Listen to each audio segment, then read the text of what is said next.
Well, my friends, kitchen construction has begun, which means it's getting a little crazy around here. But I thought I would actually just pop in real quick this week to share with you what has been done and what we're gearing up for this week. So last week, I think the messiest task was done, and that was removing the headers that they had here and on the other side. The headers had nothing in them, so we closed up with some sheetrock.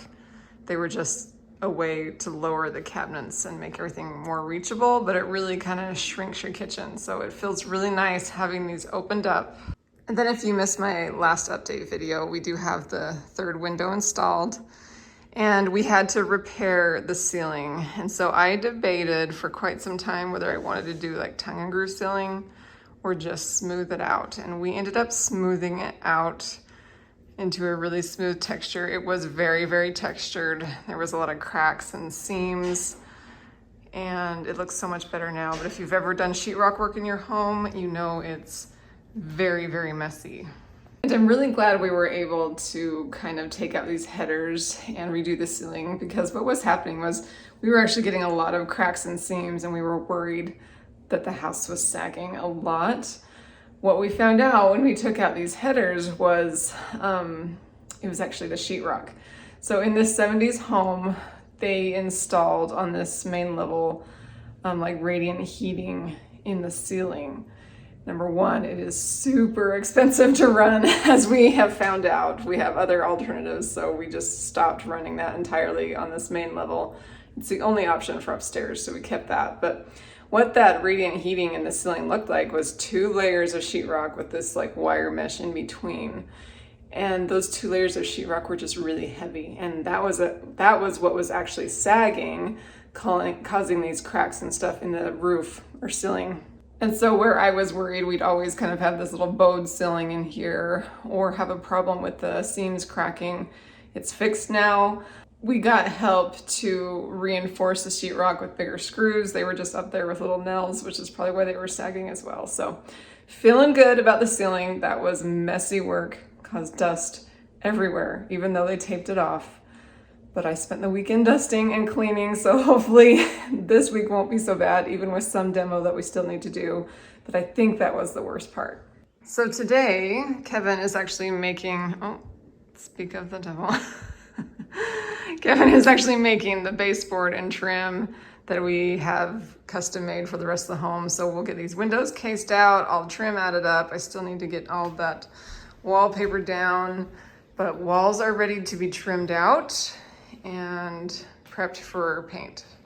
Now the next big thing is we're going to rip all of these out. I have debated about keeping these.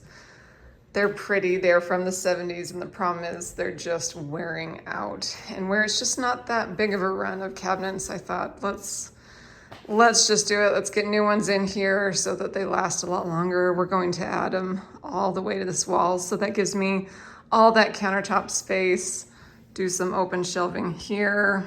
We are getting a farmhouse sink, a bigger window right here. It's ordered and in. And so this will be a big demo area starting tomorrow. So I have to get all these emptied out and figure out how to function without a sink and cabinets. It's gonna be fun. Clearly we have some repair that we're gonna need to do throughout this process, but we're keeping the brick. I know many of you have wondered that. I'm getting a 60-inch oven. It's on the way from Italy, actually. I'm working with LV for that. Super excited. And then where these ovens are, we'll build a cabinet for like all the pots and pans. So these cupboards are really gross and scary. So I'm excited to be done with those. We're keeping the fridge over there and just working with this look. This brick feels like really primitive to me. So that's where I'm going with the home, kind of colonial times, primitive cottage. So that's the vision.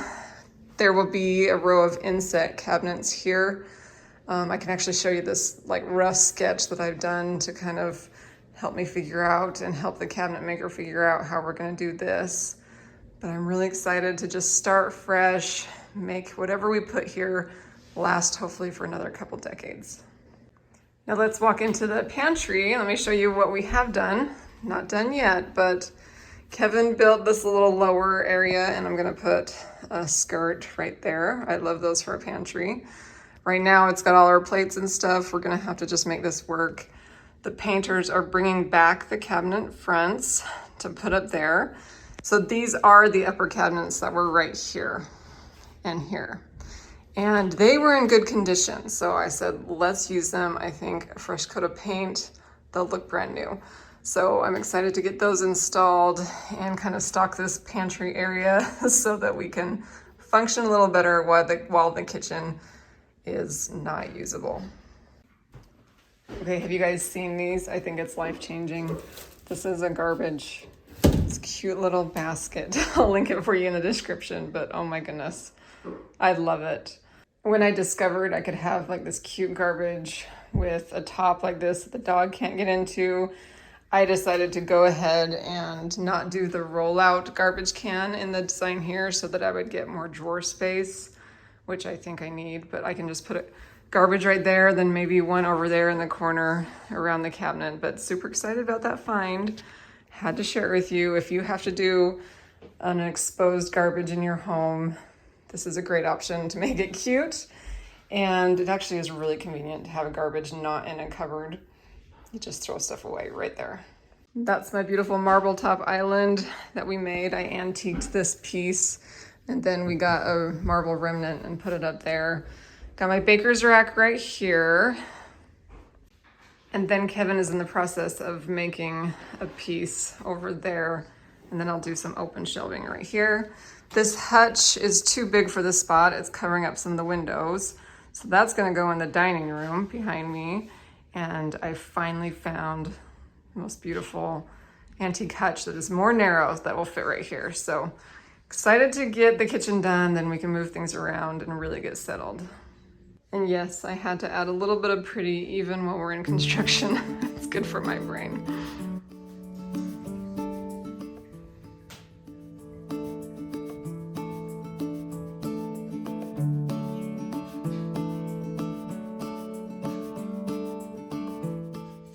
There you go. There's a peek at what our life looks like right now in all this construction. It's a really exciting week. It's going to be challenging. I haven't decided whether I'm just going to head to my mom's for meals, sleep here, or what we're going to do. I'll just see how far I can go before I go crazy. I think we'll just use the bathroom sink as a kitchen sink and function mostly in this space as much as I can, but it may not be possible because I have 4 kids and we make everything from scratch. So I did go to Trader Joe's, however, because I was in Salt Lake. That's the closest one to us. So I stocked up on some Trader Joe's convenience foods, freezer meals. So hopefully that'll get us by for a while. I've been trying to keep up on YouTube content. It's been a struggle when there's people that are working on the house in the house all the time. It's just awkward to do this and difficult. So, sorry if there's a little break in videos, but I'll try to keep you guys updated. Oh, why don't we head on upstairs actually, and I'll share with you the little loft room, what's happened there. It's looking amazing, and my daughter can't wait to move her bed up there and all of her things. So let's take a look at that.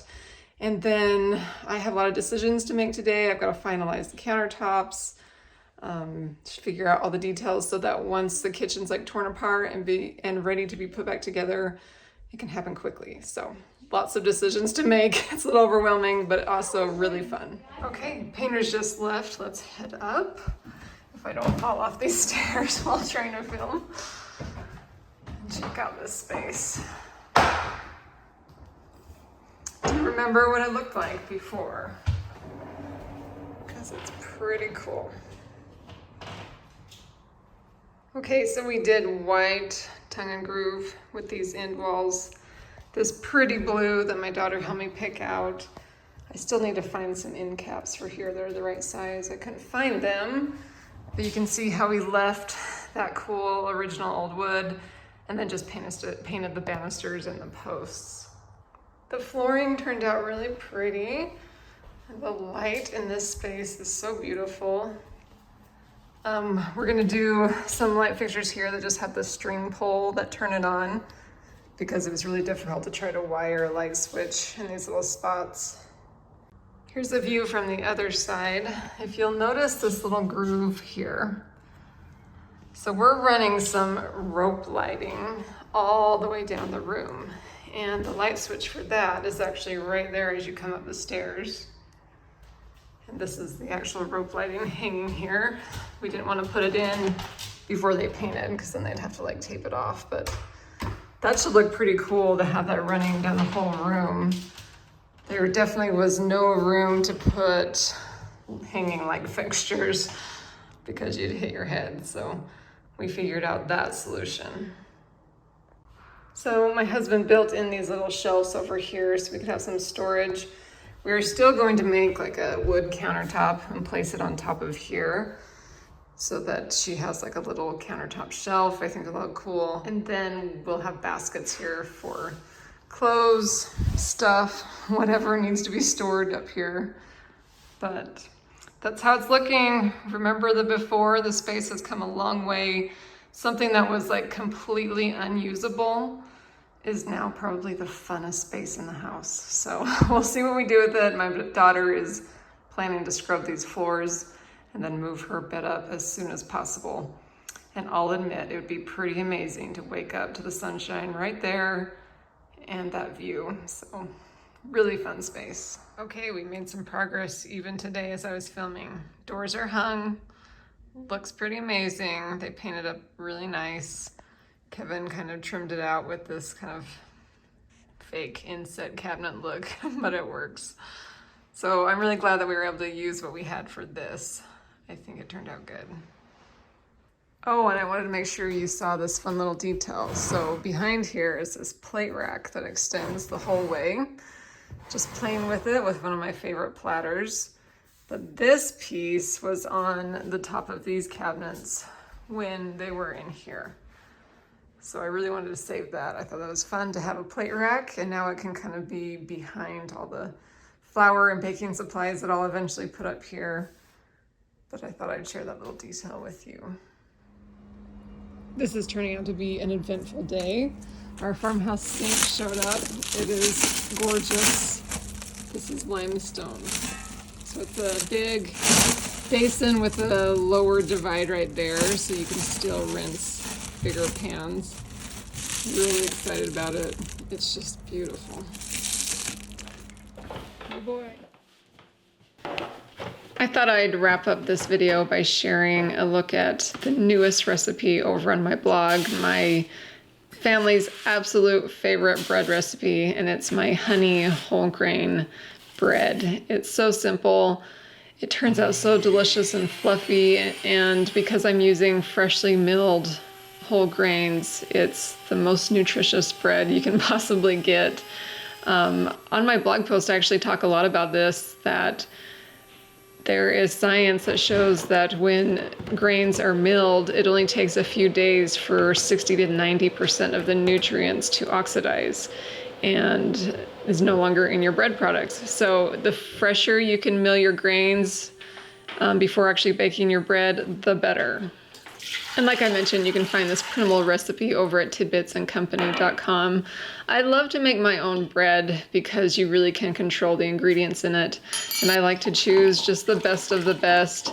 A lot of times I get asked on this channel if I only make sourdough bread because I've shown that a lot. But this is actually the #1 bread that we make in my house because it's great for sandwich bread. It's so light and fluffy, my kids prefer it. If friends over or you're serving it to guests, you never know if they like sourdough, so this is just a foolproof one. You can make it into rolls or whatever. But I talk a lot about the ingredients that I use over on my blog post, and sunflower lecithin is one of them. It's a really great natural emulsifier. That's also a really great nutritional supplement. So I like to throw it in. It really helps make whole grain breads really moist and soft, and I don't know, it just blends the oils and the waters together better so that your bread just has a better texture. It's quite delicious, and if you've never had a chance to use sunflower lecithin in a recipe, bread is a great opportunity. Let's talk a little bit more about cooking with whole grains, specifically freshly milled whole grains, whether that's hard white, hard red, soft white, soft red, einkorn, other ancient grains. I feel like our modern world has really messed with the grains, and as a result, a lot of us can't tolerate what we think is bread. But this stuff is real bread. And when you can make it from home, freshly milled, it has so many nutrients that our diets lack.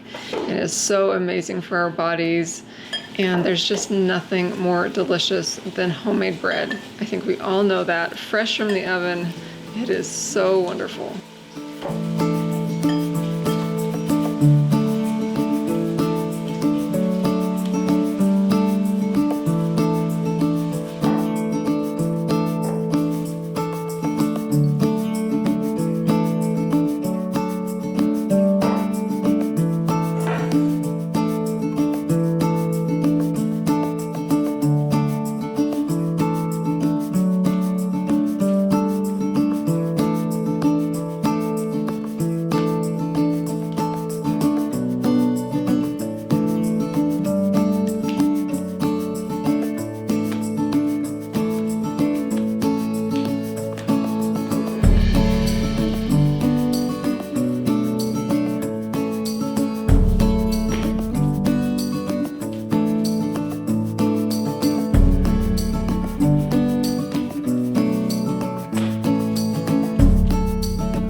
Now, if you're new to making homemade bread, I have a lot of great resources on my blog. I have, of course, this recipe, but I just published a blog post with all my favorite bread making supplies, whether that's yeast bread, sourdough breads, all the things that I use in my home to make bread amazing, easy, and enjoyable. And then, of course, I'd love to talk about the benefits of freshly milled grains. So I hope you head over to tidbitsandcompany.com, learn more about real bread and how amazing it is. Thank you, friends, for joining me today for checking out the updates on our home. I hope you enjoy this recipe, and I'll be back very soon to share more inspiration for the keeper of the home.